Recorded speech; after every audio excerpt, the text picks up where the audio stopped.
2012 a décidé de voler de ses propres ailes et de faire un bon travail, dans le privé.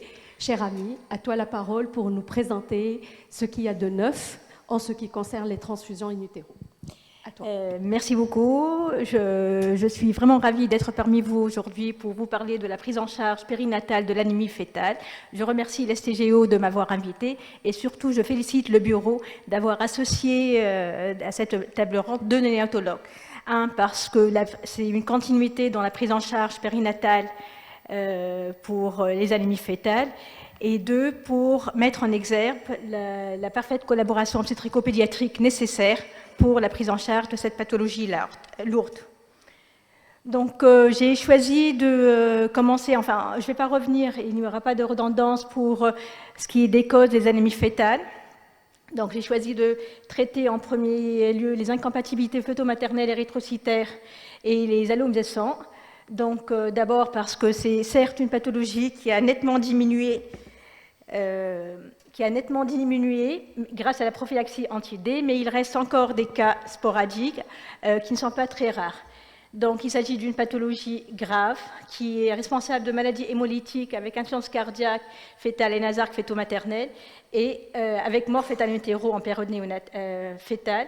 Et chez le nouveau-né, c'est responsable d'un tableau d'anémie sévère avec un ictère hémolytique et un risque d'ictère nucléaire. Donc, effectivement, on a vu l'évolution de l'incompatibilité Rhésus en Tunisie sur une période de 20 ans, et même si l'incidence a diminué, ça reste quand même une pathologie très lourde. Donc, j'ai choisi d'illustrer mon topo par des cas cliniques, des observations réelles vécues pour illustrer la prise en charge de cette pathologie lourde. Donc, la première observation, c'est une dame âgée de 41 ans qui était de groupe sanguin O négatif, qui était 5e geste, 3e part. Elle avait un seul enfant vivant. Donc, en 2010, elle a accouché par voie basse. Elle aurait reçu l'anti-D. Une année plus tard, donc, elle accouche par voie basse à 36 semaines et d'un petit bébé qui décède au deuxième jour de vie dans un tableau d'insuffisance cardiaque avec un tableau d'anémie sévère à 6 grammes.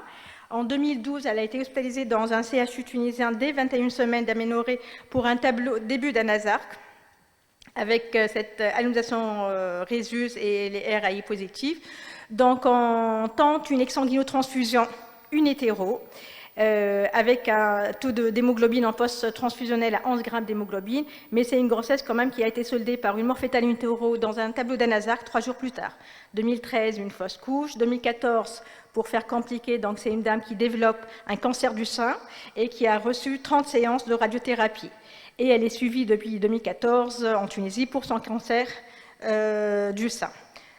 Donc, elle tombe enceinte en 2017. Devant ce tableau sévère d'allomélisation Rhésus, on commence par déterminer le Rhésus fœtal sur sang maternel et il s'avère être positif.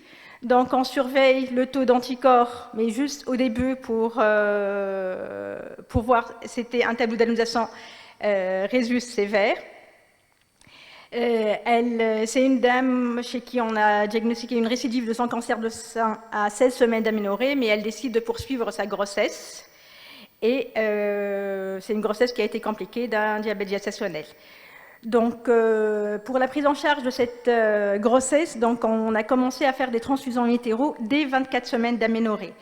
Et je voulais vous montrer surtout cette plaque où, à partir des 24 semaines d'aménorrhée, grâce à la surveillance et au dépistage de l'anémie fœtale et grâce à un Doppler au niveau de l'artère cérébrale moyenne qui était à 1,5 fois la médiane.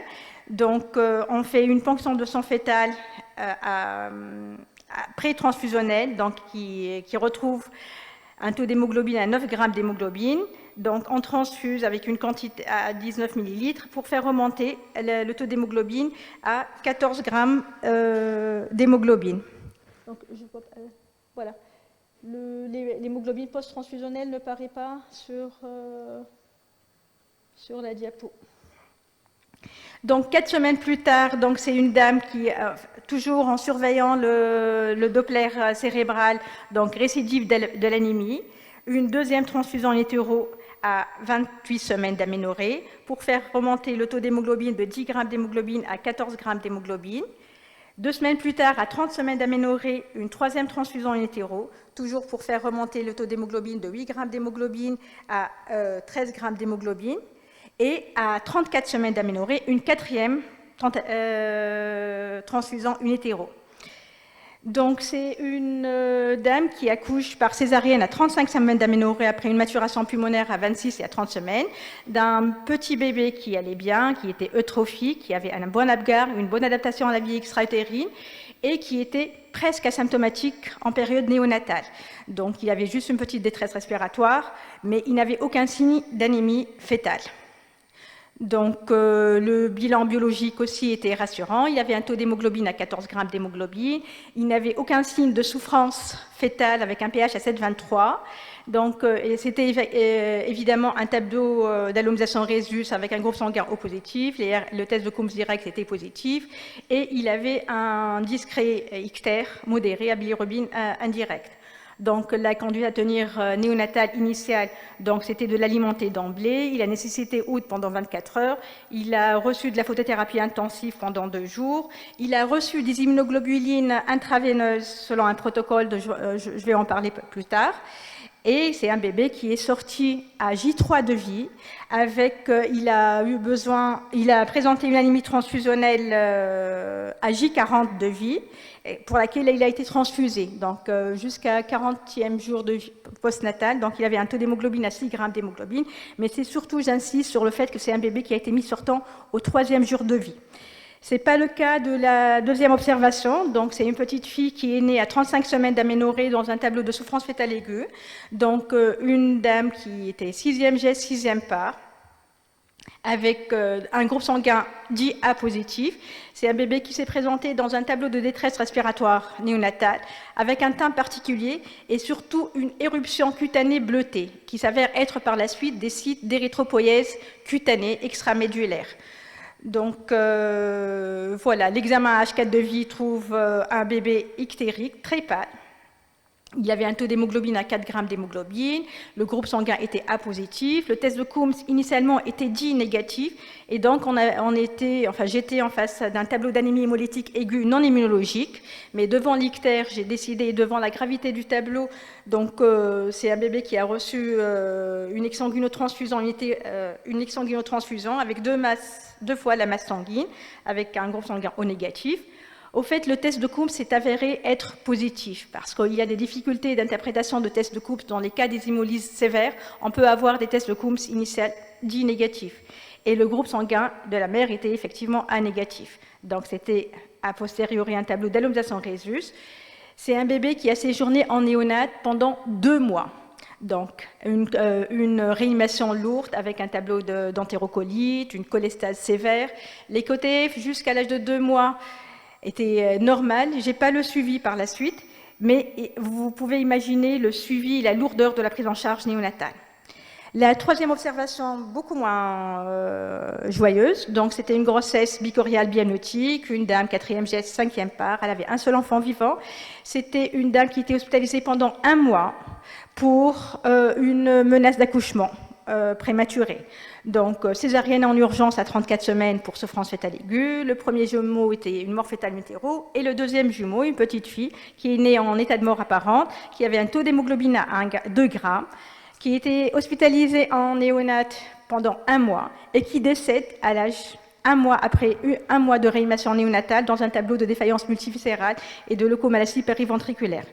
Si j'ai choisi de vous présenter ces observations, c'est pour insister sur une bonne prise en charge in utero. Donc, lorsque une bonne prise en charge in utero de ces tableaux graves et dramatiques peut nous donner des bébés qui sortent à J3 de vie. Donc, pour ce qui est de la conduite à tenir voilà, je ne reviendrai pas sur la surveillance prénatale avec le diagnostic de l'anémie fétale et l'élément de surveillance, c'est l'échographie et la mesure du Doppler de niveau de l'artère cérébrale antérieure qui a révolutionné la surveillance prospective des incompatibilités. Les autres paramètres de surveillance ont des limites et n'ont plus lieu d'être, à savoir le titrage et le dosage pondéral des anticorps, parce que c'est mal corrélé au degré et au risque d'anémie fétale. Pour ce qui est de l'échographie et de l'RCF, on a vu que les signes qui paraissent sur ces deux examens complémentaires sont des signes tardifs et c'est des examens peu sensibles. Donc on arrive après la bataille, une fois que la NASARC est déjà là. Pour ce qui est de l'indice optique du liquide amniotique, c'est obsolète et révolu, et je crois qu'on devrait l'enlever des cours d'externat. Donc, pour ce qui est de la prise en charge fétale, c'est la transfusion in utero, c'est le mot-clé. Donc, ça a été largement présenté. Donc, c'est une technique qui, certes, invasive, mais qui va sauver ces bébés, qui va optimiser la prise en charge de ces fœtus-là. Donc, la transfusion in utero peut se faire à partir de 20 semaines d'aménorrhée avec du sang culoglobulaire déleucocyté, CMV- compatible. Pour les quantités transfusées, donc il y a des abats qui prennent en compte l'âge gestationnel, le poids de naissance, l'hémoglobine pré-transfusionnelle, l'hémoglobine post-transfusionnelle. Donc, on peut se poser la question, par analogie à la prise en charge postnatale, est-ce qu'on fait une transfusion in utero ou une exsanguinotransfusion in utero? C'est vrai que l'exsanguinotransfusion in utero peut paraître séduisante sur le plan théorique parce que ça peut éviter la surcharge volimique en cas d'anémie profonde. Je suis curieuse de voir pour le passage de l'hémoglobine, dans votre topo, le passage d'hémoglobine de 3 grammes d'hémoglobine à 14 grammes d'hémoglobine après la première transfusion, donc la quantité de culoglobulaire transfusée. C'est vrai que ça peut paraître une surcharge volimique importante. Donc, l'exsanguinotransfusion également peut épurer le sang fœtal de globules rouges rhésus positifs, mais c'est une technique délicate qui va nécessiter une sédation prolongée du fœtus et c'est plus difficile de point de vue technique. Donc, la transfusion in utero, même dans les alloménations rhésus, ça reste la technique de référence. C'est une technique, c'est un geste invasif qui peut être compliqué par plusieurs complications liées à l'acte transfusionnel en soi ou bien à la gravité de la pathologie sous-jacente. Donc, les complications à type de perte fœtale, des thromboses, des dissections, hématomes, des vaisseaux, du cordon, hémorragie au point de ponction. On peut avoir des hémorragies fœto-maternelles et tableaux d'HRP. Et on peut, ça peut solder par un accouchement prématuré. Donc, c'est un geste invasif qui doit être réalisé dans un centre périnatal niveau 3, au bloc, pour éventuelle césarienne en urgence.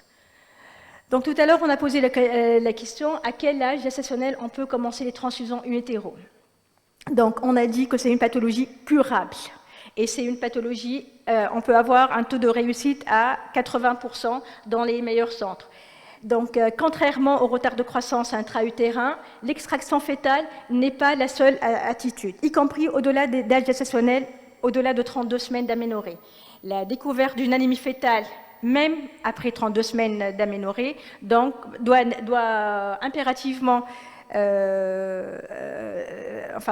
se solder par la transfusion in utero, parce que la naissance d'un prématuré en état d'anasor, c'est une complication lourde et c'est une pathologie très lourde avec une probabilité très importante de décès néonatal. Donc la transfusion in utero, même au-delà de 32 semaines, ça va permettre de régresser la NASARC et avant la naissance, avant 2-3 semaines, ça va éviter la naissance prématurée et surtout on pourra évaluer l'absence de conséquences sur le plan cérébral. Pour ce qui est des transfusions in utero avant l'âge gestationnel de 20 semaines, quand même c'est difficile techniquement, mais on peut se poser la question de l'alternative par la voie intrapéritonéale, sachant qu'on ne pourra pas avoir la mesure de l'hémoglobine pré-transfusionnelle. Donc, il y a d'autres options non invasives qui ont été testées pendant la période fœtale dans le tableau d'alloménisation. Rhésus, mais ça reste un peu théorique. On parle d'échanges plasmatiques thérapeutiques. Les immunoglobulines intraveineuses chez la mère, c'est un traitement coûteux. C'est un traitement, enfin, il n'y a pas de consensus par rapport à la prise en charge maternelle avec les immunoglobulines. Donc, il y a l'administration fœtale des immunoglobulines également a été abordée et testée, mais il n'y a pas encore de consensus et de guidelines par rapport à ces données-là, parce que d'abord, les cas sont sporadiques, les cas sont rares, il n'y a pas d'études et de revues à longue échelle. Donc, on a vu tout à l'heure que 100% des nouveau-nés qui présentent un ANASARC doivent être pris en charge par des pédiatres néonatologues.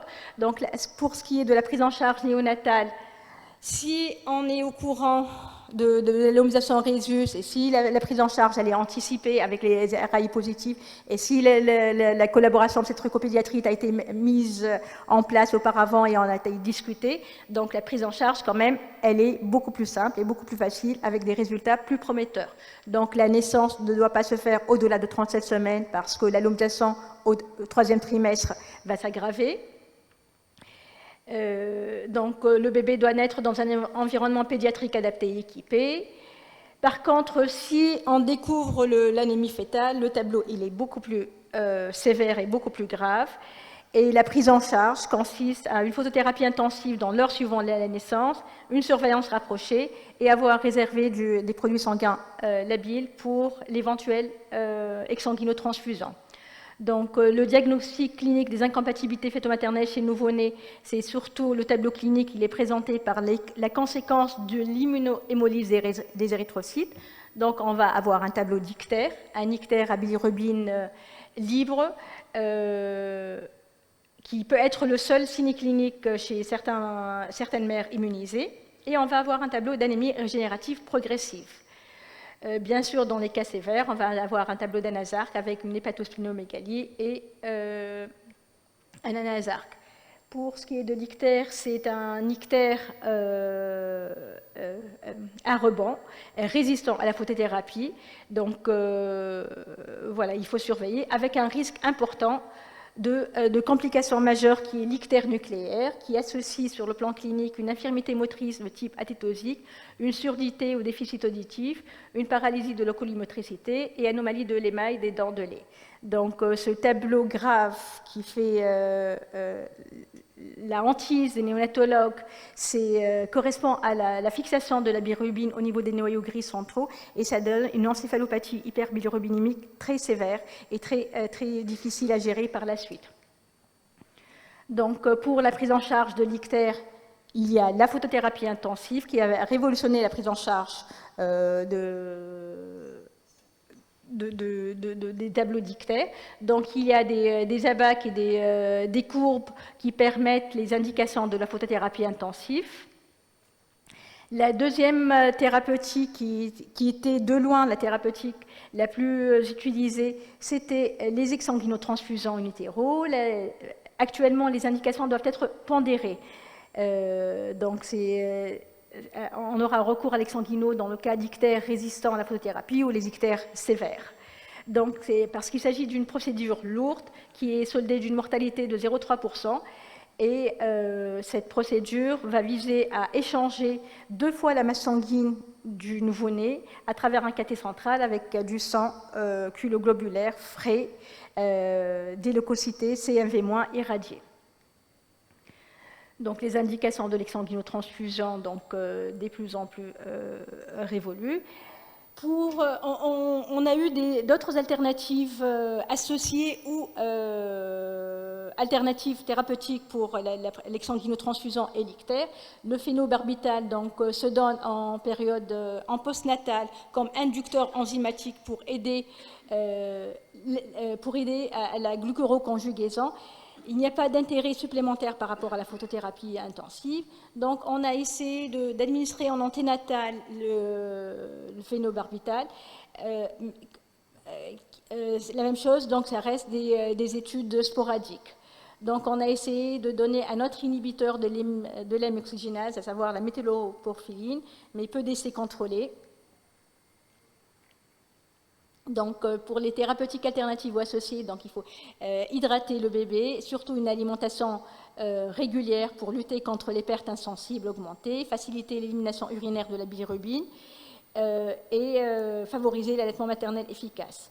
Donc, on donne également, dans les cas d'albinisation sévère, de l'albumine à dose 1,5 kg sur 24 heures pour augmenter la fixité de la bilirubine libre, c'est la bilirubine toxique, et pour pour éviter l'ictère nucléaire.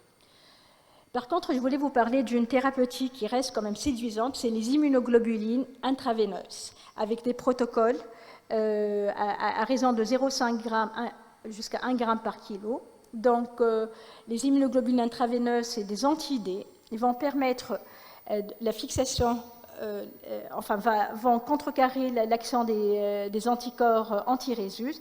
Et personnellement, j'ai pas mal de bébés. On n'a pas eu recours à l'exsanguinotransfusion grâce à la photothérapie intensive et grâce aux immunoglobulines intensives. Pour le moment, il n'y a pas d'études randomisées, on n'a pas de guidelines clairs, mais quand même, ça reste une thérapeutique très séduisante. On attend le devenir au long cours pour ce qui est de ces immunoglobulines. Donc, on a vu un peu la prise en charge de l'ictère dans le cadre des anémies hémolytiques. Pour ce qui est de la prise en charge néonatale de l'anémie, c'est la transfusion sanguine. Et là aussi, on a des seuils pour transfuser les nouveau-nés. En général, on n'accepte pas un seuil inférieur à 8 grammes d'hémoglobine, sauf si c'est bien toléré. Donc, on a vu dans la première observation, j'ai transfusé à partir de 6 grammes d'hémoglobine. Et c'était un bébé quand même qui devait voyager et j'avais peur que ça descende encore plus bas. Je ne vais pas revenir sur les autres causes d'anémie fétale, donc les causes infectieuses avec le parvovirus ou le traitement de choix, quand même, ça va être la transfusion in utero qui va permettre la guérison à 100% de ce fœtus. Et on aura un bébé qui sera bien portant à la naissance si la prise en charge anténatale a été bien codifiée et bien faite. Pour ce qui est des infections ACMV, le pronostic il est beaucoup moins favorable à cause des lésions neurologiques dues à cette embryophétopathie. Pour les anémies par hémorragie fœto-maternelle et les autres causes rares d'anémie fétale, donc ça va rester le pronostic va rester en fonction de l'étiologie sous-jacente. Donc, pour conclure, il s'agit d'une pathologie certes grave, certes lourde, avec des complications fétales importantes, mais c'est une pathologie qui est curable, avec un traitement anténatal efficace par transfusion in utero. Il faut juste choisir les moments opportuns, une surveillance stricte et des objectifs transfusionnels précis. Il faut une parfaite concertation obstétrico-pédiatrique pour le terme de l'accouchement, avec une balance entre la prématurité induite et sa iatrogénie et la poursuite de l'allonisation avec l'aggravation au 3e trimestre. Et on espère avoir d'autres alternatives thérapeutiques associées à l'exsanguinotransfusion en période néonatale. Je vous remercie. Merci beaucoup, Dr Gallous. J'ai juste une petite remarque en ce qui concerne les transfusions in utero. Malheureusement, il y a les transfusions in utero, ça ne résout pas tous les problèmes de l'alloimmunisation Rhésus. La dernière observation qu'on a vécue en collaboration avec l'équipe de Aziza Othman, le bébé qui a bénéficié quand même de 6 transfusions in utero, ça a permis de le garder en vie, ça c'est sûr. Et il est passé d'un état où il avait un état d'un hasard qu'un bébé où il est né avec 6 grammes d'hémoglobine. Ça a permis de le garder en vie, mais c'est un bébé qui a bénéficié quand même d'une exsanguinotransfusion dès la naissance avec les paramètres qu'on a trouvés au niveau du sang du cordon. Et c'est un bébé qui a fait pas mal de complications avec l'entérocolite. Il ne faut pas oublier que c'est des enfants qui passent par des périodes très très difficiles in utero avec l'hypoxie secondaire à l'anémie, avec toutes les conséquences sur les viscères. C'est une belle étape. La transfusion in utero, c'est vrai que ça a changé pas mal de choses, mais ce n'est pas le traitement miracle, pour l'instant. Oui, non, justement pour l'instant, tu as très bien dit que le bébé, il est né à 6 grammes d'hémoglobine. Donc s'il est déjà né à 6 grammes d'hémoglobine, je ne jette pas la parole, donc, je ne fais pas de reproche par rapport à l'équipe, mais déjà à 6 grammes d'hémoglobine, s'il est né à 6 grammes d'hémoglobine, c'est déjà cuit, et c'est déjà sévère comme tableau. Donc vous avez vu que mon bébé, il est né avec un taux de 14 grammes d'hémoglobine, et ça change toute la donne. Les autres bébés, lorsqu'ils naissent à 3 grammes d'hémoglobine, ils ont séjourné pendant 2 mois en réa, et ça soldé par l'entérocolite et ça les lésions. Donc à 6 grammes d'hémoglobine, il n'est pas déjà, c'est pas la meilleure observation. Mais une transfusion en hétéro bien conduite, au moment opportun, avec itératif, toutes les 2 semaines, vous avez vu dans l'observation, c'est 4 transfusions en hétéro, toutes les 2 semaines, on est allé entre 30 et 34, et jusqu'à 34 semaines. C'est-à-dire, jusqu'à 34 semaines, on a continué à faire la transfusion en hétéro. Je ne suis pas là pour faire l'apologie par rapport à cette prise en charge, mais c'est pour vous dire que c'est possible. Et ça devrait être le consensus et la prise en charge, enfin le type de prise en charge.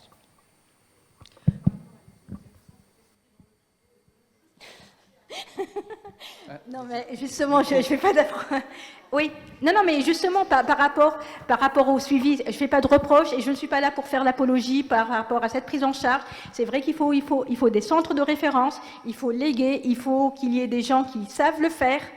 Donc, et ce n'est pas donné à n'importe qui. Donc, il faut concentrer, on n'en a pas des masses, il faut concentrer les séries, léguer et se concerter. Donc, ce n'est pas une reproche de faire naître un bébé à 6 grammes d'hémoglobine, mais voilà, non, mais pour vous dire.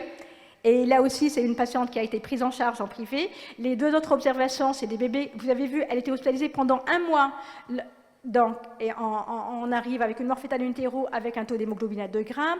L'autre bébé qui a nécessité une surveillance très stricte et qui naît avec 3 grammes d'hémoglobine. Tout ça pour vous dire, si la prise en charge anténatale n'est pas correctement faite, parce que c'est pas du tout anodin, c'est pas facile, je sais que c'est pas du tout facile, c'est pas évident, mais on ne donne pas toutes les chances anténatales, donc c'est lourd. Et du coup, je voulais de poser une question à professeur Perrotin. Votre expérience dans la prise en charge des allomisations en France, combien vous disposez de centres de référence dans la transfusion in utero?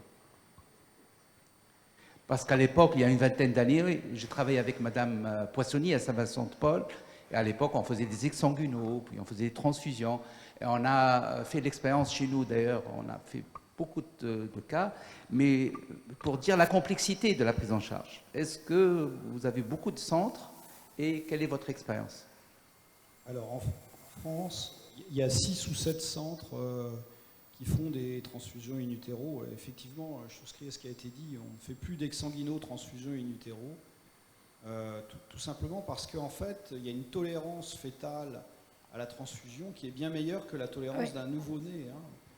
On oublie, et parfois les pédiatres oublient qu'un fœtus, ce n'est pas un nouveau-né, et en particulier, un fœtus est accroché à son placenta, qui peut jouer un rôle de tampon important dans les augmentations volémiques, qui fait qu'en fait, il tolère très bien, même des remontées importantes du taux d'hémoglobine, avec des volumes transfusés qui dépassent le volume calculé, la volémie calculée d'un fœtus.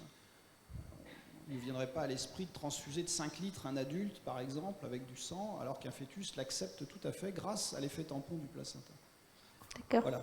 Ensuite, effectivement, il est important que ça soit fait par des opérateurs qui soient entraînés, parce que c'est quand même diaboliquement compliqué, en particulier à des termes précoces. Il est important également d'aller vite dans la transfusion, c'est quelque chose qui doit se faire sans précipitation, mais suffisamment rapidement. Une aiguille ne doit pas rester 30 minutes dans un cordon ombilical parce qu'il y a une probabilité très importante qu'elle se déplace, que ça donne les complications qui ont été décrites de coagulation ou d'hémorragie secondaire. Et donc, oui, effectivement, c'est une activité qui doit être laissée à des centres de référence.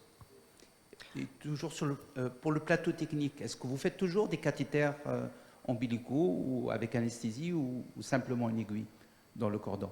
Non, c'est fait à l'aiguille d'amniosynthèse, vein gauche. C'est fait avec une sédation qui est quasi systématique en fait. Maintenant, on utilise en fait plusieurs choses. On utilise à la fois donc un dérivé de curare, quoi, hein, et de l'atropine également pour éviter les ralentissements iatrogènes qui sont liés au fait que assez fréquemment, quand on touche le cordon ombilical, ça crée un ralentissement fœtal. Et la vérification du pureté du sang fœtal, vous le faites au bloc, en même temps, ou vous l'adressez au... On le vérifie, mais secondairement, et la plupart du temps, la simple validation par l'imagerie, hein, on voit ce qu'on fait, hein, c'est-à-dire qu'on voit bien que l'aiguille est dans le cordon ombilical, suffisamment loin de la plaque coriale pour ne pas être du sang maternel, ou voire en cordon libre, hein, parce qu'il nous arrive même de faire des transfusions en cordon libre. Donc la validation, elle est secondaire, elle se fait tout simplement sur un Cly-Hower, avec 100% d'hématie fétale sur ce Cly-Hower. Et le taux d'hémoglobine, il est à la fois suspecté sur la vélocimétrie, donc on prépare avant la transfusion déjà un peu, on sait déjà quel est le volume qu'on va transfuser, ou presque, de façon approximative, et cette approximation est validée par une mesure immédiate que l'on réalise en fait sur un automate qui est en salle de naissance, qui nous donne une mesure de l'hémoglobine qui n'est pas une véritable mesure, mais une mesure calculée et qui est suffisamment fiable pour permettre la transfusion et de calculer le volume à transfuser. Je vous remercie. Bonjour, je voulais poser une question à M. Perrotin. Je prends le cas d'une grossesse gémellaire monocoriale.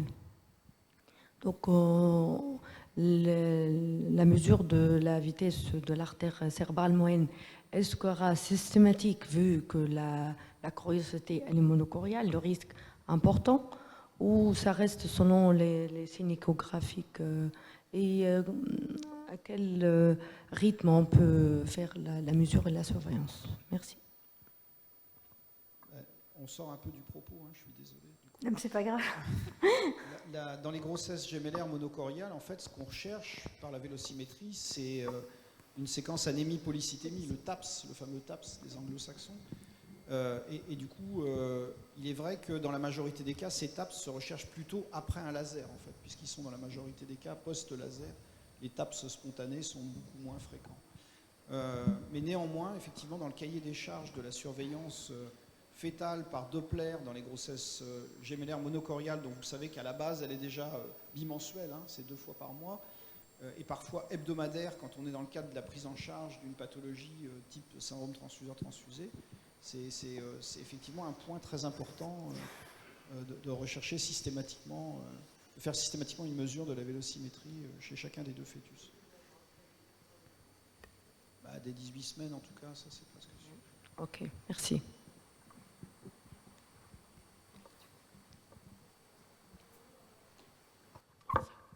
Pour revenir,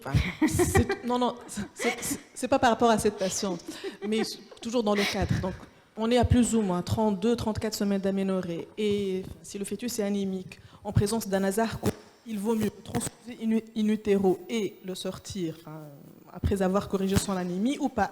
Parce que justement, j'ai eu une discussion avec une amie néonatologiste qui m'a dit, vu les risques de la transfusion in utero, il vaut mieux le sortir. Non. On maîtrise tellement bien la transfusion Non, après. non. Justement, c'est bien codifié, c'est bien fait. Donc, même à 32 semaines, même à 33 semaines, il vaut mieux transfusion in utero pour donner un meilleur produit et pour la prise en charge. Donc, d'abord, effectivement, parce que si elle vous a déconseillé par rapport à la transfusion in utero, parce que c'est un geste invasif, mais la prise en charge néonatale par la suite, elle est encore beaucoup plus lourde. Donc, même à 32 semaines, même à 33 semaines, il faut transfuser. Ça va nous permettre de retarder encore plus l'accouchement. Ça va nous permettre d'avoir plus de recul, même pour les lésions cérébrales, pour la lourdeur de la prise en charge. Parce que les lésions de leucomalacie périventriculaire, à cause de l'anémie ou vont se voir après 2-3 semaines donc, de recul. Donc même à 32 semaines, même à 33 semaines, il faut transfuser, se donner le temps. Bien sûr, si c'est fait par une bonne équipe, par des gens qui savent le faire. Là, je suis formelle, il faut transfuser avant. Et même si vous avez envie que la balle soit dans votre camp, il vaut mieux que ça soit dans la vôtre. Donc, merci beaucoup à tous les intervenants, merci à l'assistance. La séance est terminée et on peut se voir encore et discuter à la pause café.